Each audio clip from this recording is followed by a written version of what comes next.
कि चाचू जो है यूवी के छोटे चाचू उसको समझाने की कोशिश कर रहे हैं कि जैसा दिख रहा है वैसा नहीं भी हो सकता है, क्योंकि मुझे अच्छी तरीके से पता है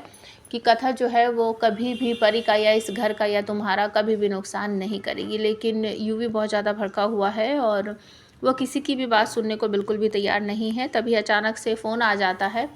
जो गायत्री माँ है, मतलब कि जो असली माँ है यूवी की, उसका फ़ोन आ जाता है और यूवी उनकी आवाज़ सुनकर बिल्कुल शांत हो जाता है और उसको असलियत जो है तमन्ना की या फिर जो वो पता चल जाता है। गायत्री माँ जो है बातों बातों में ही बता देते हैं कि किस तरीके से दिन रात मेहनत करके कथा ने तुम्हारे लिए एक मॉडल तैयार किया था और वो जो कविता पढ़कर सुनाई थी, उस कविता की वजह से ही तो तुम्हें इतना बड़ा ऑर्डर मिला था बेटा। तो ये बात सुनने के बाद यूवी कहता है कि नहीं, ऐसा तो कुछ भी नहीं है। तो गायत्री कहती है हाँ बेटा, मुझे अच्छी तरीके से पता है, नहीं तो बनाया था और मैं ही तो लेकर आई थी तुम्हारे कैफ़े में उससे, और वो कविता हम दोनों ने मिलकर लिखी थी। मुझे बहुत खुशी है तुम्हें इतना बड़ा ऑर्डर मिला और मुझे ना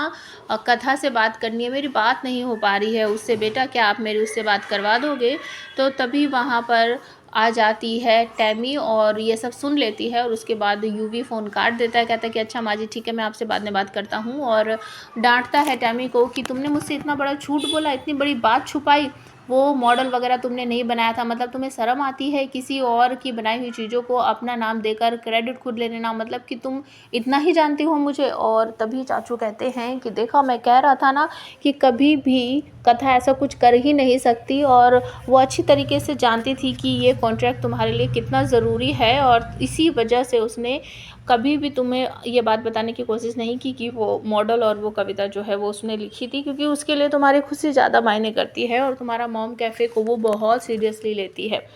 अब यूवी जो है वो पछता रहा है, उसे ऐसा लगता है कि ये टैमी या फिर ये मेरे दोस्त वगैरह जो हैं ये सब झूठ बोल रहे हैं और जो अभी गायत्री माँ ने कहा है वही सच है। तो वो तुरंत ही निकल पड़ता है कथा को ढूंढने के लिए और रास्ते में उसे मिल जाती है परी भी। परी को वो बचाते हैं और उसके बाद परी खुद बताती है कि कथा ने मुझे बचाने के लिए अपनी जान खतरे में डाल दी और एक गाड़ी ने उसे टक्कर मार दी है और वो नीचे गिर गई है। इससे पहले मैंने आप सबको बताया था कि किस तरीके से तेजस की जो सच्चाई है वो परी के सामने आ जाती है और परी वहाँ से जान बचाकर भागती है और तभी कथा आकर उसको बचाती है। तो नीचे खाई में गिर गई है कथा और यूवी और उसके सारे भाई और कुछ लोग भी नीचे की तरफ खाई में जा रहे हैं और ढूंढने की कोशिश कर रहे हैं कथा को, लेकिन कथा किसी को नहीं मिल पा रही है। जब यूवी काफ़ी नीचे पहुंच जाता है तो उसे कथा वहां पर मिलती है और वो उसे उठाकर ऊपर लेकर आता है, गाड़ी में लिटाकर उसको तुरंत सब के सब हॉस्पिटल भागते हैं, उसको हॉस्पिटल ले जाया जाता है, उसका ट्रीटमेंट शुरू हो जाता है और उसको कुछ टाँके वगैरह भी लगते हैं। तो आप क्या कथा की जान बच जाएगी? क्या उसको पिछला सब कुछ याद रहेगा या फिर वो यहाँ से चली जाएगी? क्योंकि वो अच्छी तरीके से समझ चुकी है कि यूवी जो है वो उसे एक तरह से धोखा दे रहा है, उसका आत्मसम्मान पर चोट पहुँचा रहा है। तो प्लीज़ कॉमेंट करके ज़रूर बताना।